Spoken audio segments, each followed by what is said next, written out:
Je m'appelle Claude l'Oncle. Moi donc je suis né en 1944 à la libération de Saint-Malo. On est 6 enfants, mais à l'époque j'étais le 4e. 3 garçons, 3 filles aussi, j'aurais pu dire.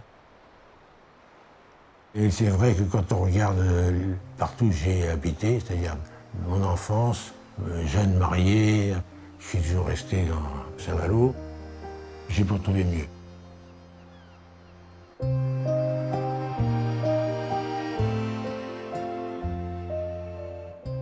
Le jardin de mon enfance. Le jardin de mon enfance qui n'était pas un jardin. C'était ce qu'on appelait la cité de Courteville. La cité malouine, pardon. Parce que juste après la guerre, les commerçants ne pouvaient plus exercer leur métier. Intramuros s'était détruit. Donc ils ont construit tout un quartier en bois. C'était formidable parce que tout le monde était heureux. C'était la fin de la guerre. Il y avait des blocos. Encore une occasion pour nous de faire des exploits.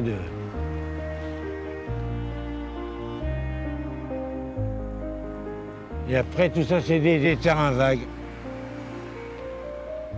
Bonjour, messieurs.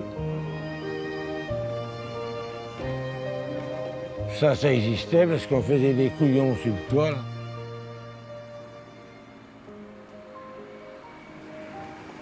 Et voilà la maison où je suis né. Et vous voyez, on sortait dans la rue, on faisait ça, on tournait à droite et on était sur la digue. Alors on partait avec nos petits maillots de bain.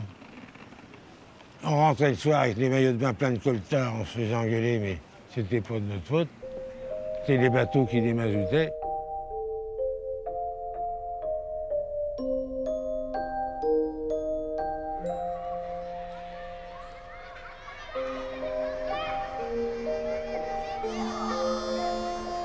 L'enfant de Saint-Malo, qui a grandi à l'ombre des brise-lames, ne s'imaginait pas qu'au soir de sa vie, ces pieux géants lui offriraient une telle notoriété.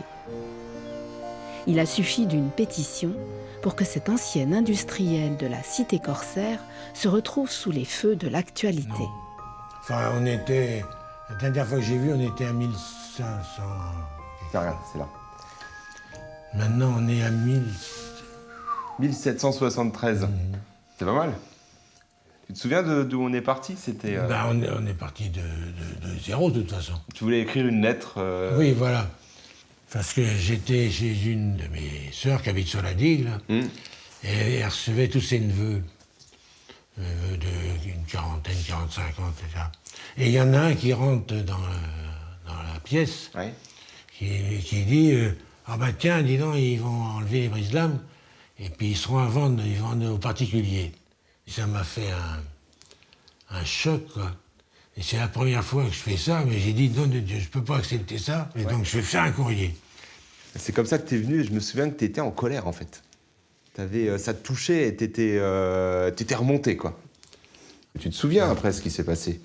La presse a commencé à venir te voir, on a parlé de ça partout. Dans la boulangerie, tout le monde, les gens en parlaient. C'est devenu le truc du moment, quoi. T'es devenu Monsieur Brise-Lame. Et tu vois, il y a des commentaires. On voit bien que les gens, ça les touchait, quoi. Regarde, ils disaient, ils font partie du patrimoine malouin, ils n'ont pas leur place dans des espaces privés. Bim. Le patrimoine doit être conservé et rester accessible au public, et non dilapidé.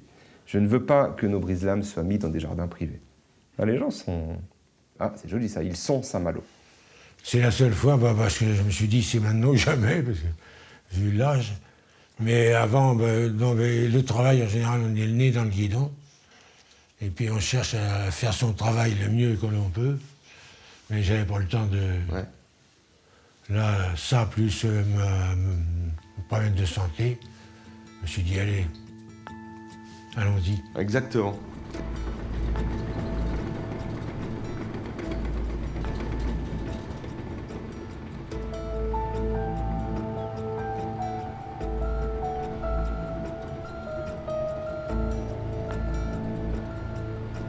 Sur la plage, c'est marée basse et le début d'un chantier pas comme les autres. 1000 brise-lames vont être retirées. la moitié d'entre eux sera remplacée par de nouveaux troncs de chêne. L'autre moitié réimplantée. Depuis le XVIIIe siècle, il protège la digue de l'assaut des vagues. Alors pourquoi ce chantier et surtout, pourquoi maintenant ? La plupart ne faisaient plus leur job en fait. Certains, on dit que certains ont 200 ans, je pense qu'il y en a qui sont moins âgés que ça, il y en a qui ont 50, 60 ans. Et en fait, la plupart sont soit fissurés, soit trop cassés, soit trop creux. Il y a différents, ils font plus leur travail. Donc il fallait vraiment les changer pour protéger la digue qui est juste derrière.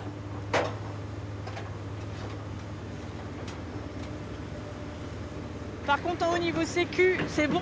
La barrière, elle est piquetée, il n'y a pas de problème. Enfin, tu vois, regarde, ça rip, c'est dans la tête des gens, quoi. Ouais, voilà. Après, je peux pas interdire la plage, ce qui est normal. Et si l'objectif, c'est pas ça non plus. Non. Il y a toujours du monde. C'est pas gênant en soi, c'est surtout dangereux. Les gens veulent prendre la photo du trou, la photo du pieu, et ça peut générer des accidents. Donc on est très attentif, on essaye de délimiter la zone, mais comme vous voyez, les gens sont vraiment au bord de la zone et ils veulent absolument être au près. On touche à quelque chose qui est pour nous important, qui fait partie de l'histoire de notre ville. Du coup, les gens avaient beaucoup de craintes à savoir qu'est-ce qu'on allait mettre, comment on allait les fixer, parce que certains avaient peur qu'on y mette du béton, du plomb, alors qu'ils sont vraiment posés dans du sable et des cailloux. Enfin voilà, concrètement, c'est comme c'était fait à l'époque.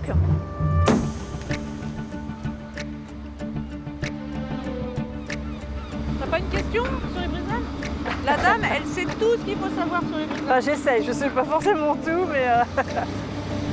Ils viennent d'où ces arbres ? Alors la plus grosse partie vient de la Société forestière du Grand Ouest et on a une plus petite partie qui arrive des forêts de Bergerac. On en dépose 10. D'accord. Et dans les 10, il est possible qu'on en récupère 1, 2, 3, 4 ou 5 et qu'on les repositionne, ouais, tout à fait. Ça peut bouger un petit peu, quoi, c'est tout. Si vous regardez un petit peu tout l'ensemble, même dans les anciens qui sont très hauts, il y a une légère inclinaison vers la digue. La force de la vague, ça vient légèrement incliner. Est-ce qu'on peut récupérer des brise-vagues dans mon jardin ? Alors, en fait, c'est pas à moi qu'il faut demander ça. Il faut que vous écriviez à la mairie de Saint-Malo.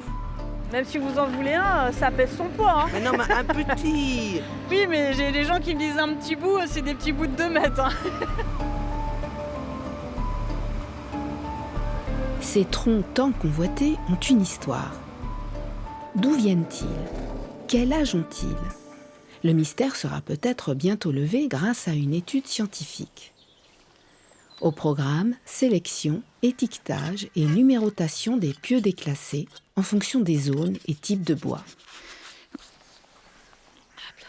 Du coup, tu pourras me réexpliquer l'histoire de l'aubier ?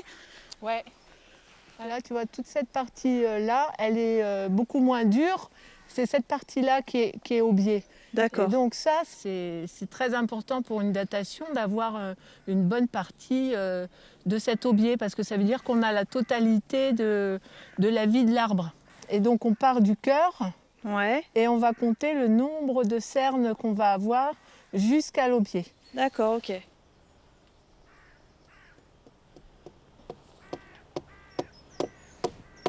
Moi, je viens prêter main forte à Sandrine Marie pour qu'on arrive à savoir de quelle zone ces bois ils ont été prélevés pour après pouvoir dire dans cette zone-là de la plage du Sillon, voilà, les bois ils sont datés de telle époque à telle époque.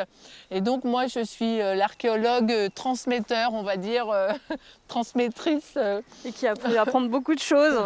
qui facilite l'étude. On bascule de l'autre côté ? Oui. Allez, go. Allez. Donc là, en fait, c'est la forme là qui est très recherchée. C'est tous ceux qui ont, qui ont été creusés par la mer, en fait, au fil des années, au fil des marées, qu'on fait. Alors, on voit les nœuds qui ressortent vachement. C'est pour ça que l'objectif des nouveaux pieux aussi, c'est d'avoir des nœuds. C'est qu'ils puissent vieillir, en fait, dans ce sens-là. T'as vu, regarde, ouais. ça c'est... C'est magnifique. Ah ouais, c'est magnifique. Rien qu'une photo en gros plan de ça, ouais. Déjà, c'est... Parce que ça a été tellement travaillé par la mer déjà, presque tu as du mal à voir si c'est encore du bois. Parce que tu me disais, il y a des cristaux de sel aussi dedans, c'est ça? Ah ouais, voilà, là ils sont imbibés. Bon après, pas à cœur, hein, mais partout où ça a éclaté, c'est parce qu'en fait l'eau salée plus le séchage fait éclater carrément les veines du bois. C'est pour ça qu'on les retrouve, quoi. Ouais, ça, c'est voilà, super beau. Ouais.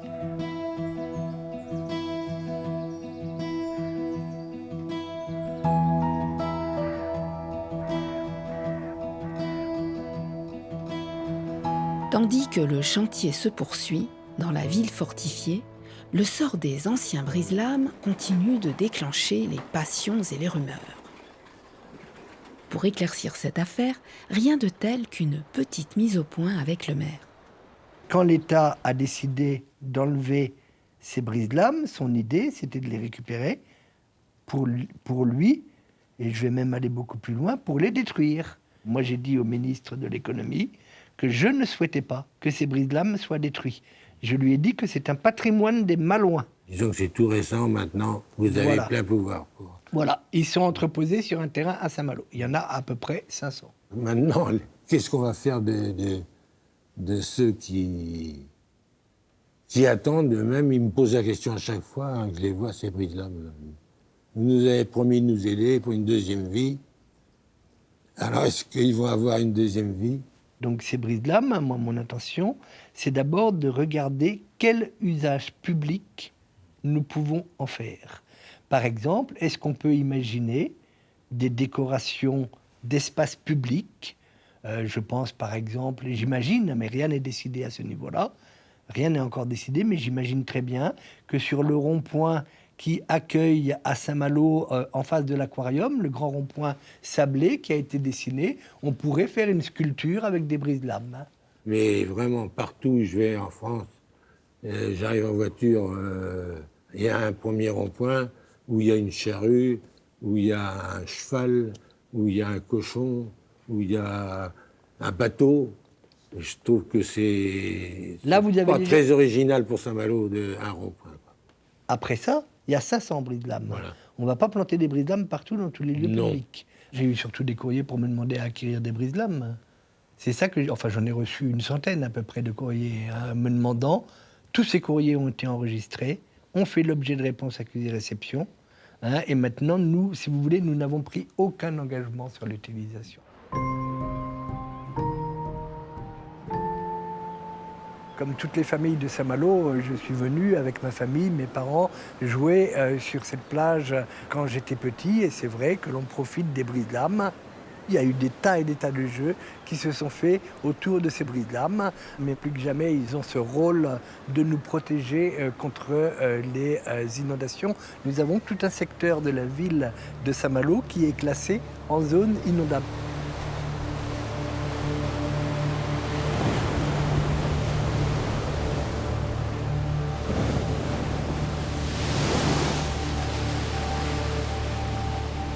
On voit bien que le niveau de la mer monte plus rapidement que ce que nous imaginions il y a quelques années et qu'il nous faut prendre les mesures pour protéger les populations contre un éventuel débordement.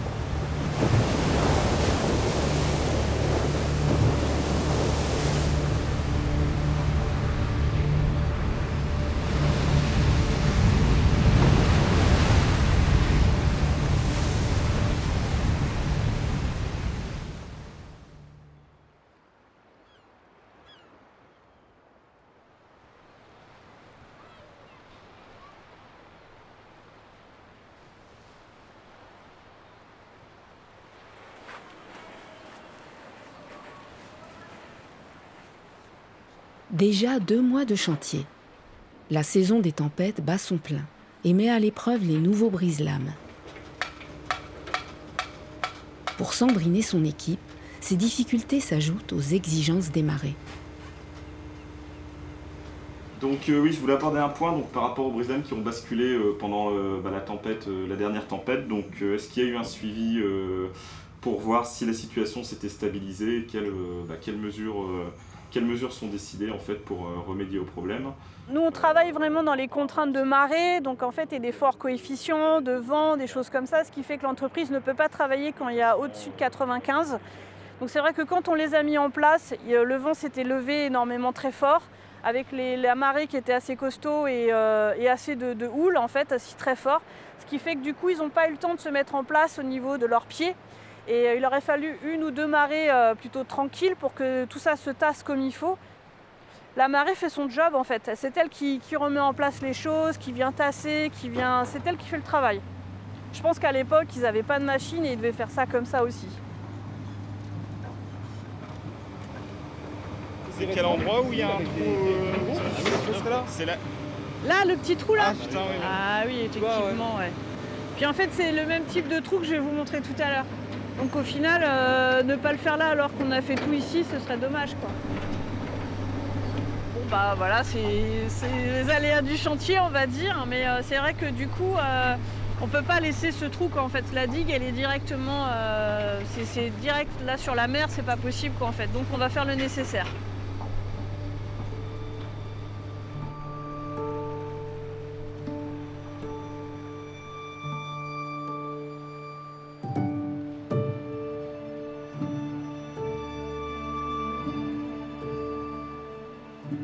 Nous étions un dimanche sur la grève, à l'éventail de la porte Saint-Thomas, à l'heure de la marée. Au pied du château et le long du sillon, de gros pieux enfoncés dans le sable protègent les murs contre la houle. Nous grimpions ordinairement en haut de ces pieux pour voir passer au-dessous de nous les premières ondulations du flux. Plusieurs petites filles se mêlaient aux petits garçons. J'étais le plus en pointe vers la mer, n'ayant devant moi qu'une jolie mignonne, Hervine Magon, qui riait de plaisir et pleurait de peur. Nous sommes à la fin du XVIIIe siècle. Le décor de cette scène d'anthologie est posé. Ce sont les 300 brise-lames ou pilotis qui veillent alors sur les remparts de Saint-Malo. Grâce à Chateaubriand, ils vont gagner une dimension légendaire, tout en s'appuyant sur une réalité historique. En fait, vous avez le château, vous avez la muraille qui protège le château, et au-devant, on avait autrefois donc des brise-lames qui étaient beaucoup plus petits, 1 mètre. Et c'est sur ces petits brise-lames que probablement allaient jouer les enfants de Saint-Malo. Hein, ce sont des remparts qui sont effectivement médiévaux, mais qui ont besoin donc d'une protection. Ils ont été protégés sous Vauban vers 1698. C'est à partir de cette date que l'existence des brise-lames est attestée.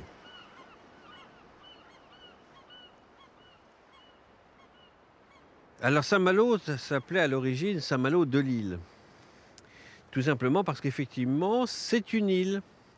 C'est une île qui avait donc la particularité donc d'être entourée par la mer à chaque marée 2 fois par jour et donc qui était reliée à la terre ferme que par un sillon de sable. Mais avec le commerce, il va bien falloir arriver, si vous voulez, à faire des liaisons faciles. Donc on va empierrer ce sillon et donc par conséquent on va donner naissance à cette chaussée du sillon d'aujourd'hui.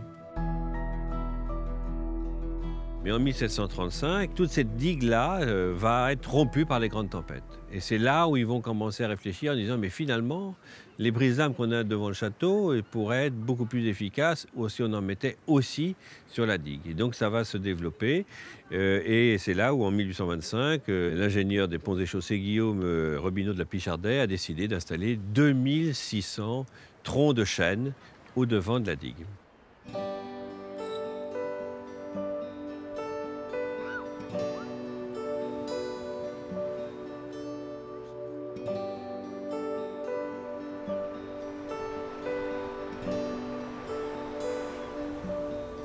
Tu te rends compte, ça fait combien? Ça fait déjà au moins plus d'1 mois, non? Oui. Donner une deuxième vie aux brise-lames. Claude n'a pas l'intention d'attendre les décisions politiques. Il a déjà en tête un projet d'installation artistique au parc de la Briantais avec la plasticienne Laurence Nadal-Arzel. On imagine un soclage, Ouais. un volume rectangulaire dessus, là, et puis ça monte, et en quelque sorte, c'est en parallèle des arbres. L'idée, c'est que la pièce, elle fait vraiment face à la mer, parce que c'est une pièce frontale, c'est-à-dire que c'est une pièce de résistance, en fait, comme les brise-lames, finalement. Hein. C'était ça l'idée qu'on avait. Et puis toi, ce qui était important pour toi, dans mon souvenir, c'était vraiment de conserver le brise-lame. De ne pas y toucher. Voilà, de conserver les brise-lames De de le mettre en façon... valeur. Voilà, sans empiéter la matière, quoi. Voilà. Ils se suffisent à eux-mêmes. Exactement. Oui, alors le prototype, évidemment, c'est des prototypes d'atelier, hein, donc, mais bon, c'était pour aussi donner une représentation. Idée, Et donc, on reproduira comme ça le terme Fidelis, la devise de Saint-Malo, Saint-Père Fidelis, avec des brise-lames et puis des volumes d'acier. Oui. Des volumes Mais d'acier. alors, comment tu traduis ça en morse? C'est ça que je comprends pas. Donc le F correspond à deux brise-lames, un pavé d'acier, un volume d'acier, un brise-lame, puisque ça forme une lettre, F. Le I, c'est deux brise-lames. Toi, tu parles de sujet de morse. Oui. Mais quelqu'un qui arrive comme ça, il va pas comprendre. Oui, mais moi je pense qu'il faudra, en effet, comme tu disais, mettre un panneau. Un panneau. Pour expliquer l'objet de... Tout à fait, du travail, tout à fait. Hein? Ouais. Et puis la mémoire de ce travail-là aussi, Voilà. la mémoire aussi de ce combat que tu as mené quand même, Non, Claude. ça. Ben si, pour que les brise-lames restent à Saint-Malo. Ben si, quand même, c'est important. La mémoire de tout ça, hein, c'est vraiment... Non, c'est la mémoire d'une réaction de beaucoup de Malouins, voilà. Oui, mais donc, que tu as porté quand même activement. Activement. Non. Et puis tu as aussi un vécu, toi, historique et générationnel à Saint-Malo. T'es gentil de me parler d'historique quand tu parles de moi, toi. C'est très sympa, ça.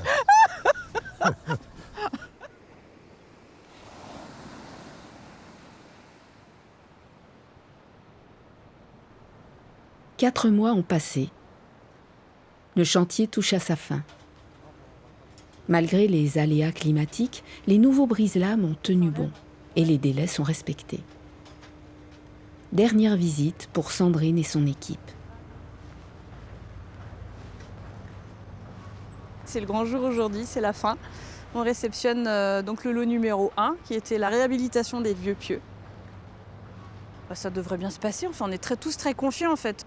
Après, c'est un ouvrage qui doit subir des tempêtes, des marées, qui doit vivre, hein, donc il va peut-être bouger un peu. Voilà, il faut qu'il vive comme les autres ont pu vivre aussi, quoi, en fait. Je suis malouine, donc c'est vrai que forcément, je suis assez fière que le travail... je trouve ça très joli, en fait. Même si on dit que les brise-lames sont... Enfin, les pieux devaient être moches, ils sont moches, mais ils sont moches vraiment bien. Et donc, ils vont vieillir, je pense... avec des formes qu'on peut connaître. Bien sûr, nous, on les connaîtra peut-être pas. Mais moi, je suis plutôt fière, fière d'avoir travaillé sur ce type de chantier. Et en plus, à Saint-Malo, quoi, en fait.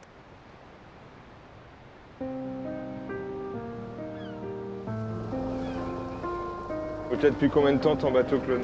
22 ans. Ouais. Il y a un îlot en face. Hein, Oui, il faut faire attention. Il y a plein de pièges ici. Il faut toujours rester concentré. Oui, pas poser des questions au capitaine. Sinon, on se retrouve centré sur le caillou et on a l'air con. Il y a du monde ou pas? Je pose. Est-ce qu'il y en a un qui vaut le coup? Là, Claude. Il est beau, hein? Pour Claude, c'est aussi le moment d'aller rendre visite au nouveau brise-lames. Mais comme toujours, à sa manière. C'est pas un petit paradis ici aussi? Moi, je sais pas ce que t'en penses, mais honnêtement, je trouve qu'ils ont bien bossé. Tu vois, moi, je serais revenu... Moi, je dirais que esthétiquement, c'est très très bien. Ouais.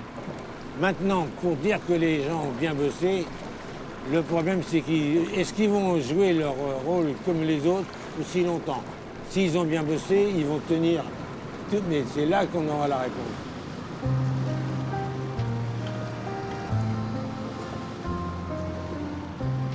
L'aventure, effectivement, ça a été plus loin que je ne pensais, en tous les cas, ça c'est une certitude. Mais si ça pouvait encourager les gens qui ont des soucis comme le mien, c'est-à-dire le Parkinson, comme quoi on peut continuer à vivre, il ne faut pas abandonner, il ne faut pas baisser les bras. Je serais content. On va se faire un selfie avec nos brise-lames, Claude. C'est un peu les nôtres, après tout. Je suis le roi du selfie, moi. Incroyable. Tiens, regarde. Je sais pas faire. Tiens, il faut les brise-lames en fond, quand même.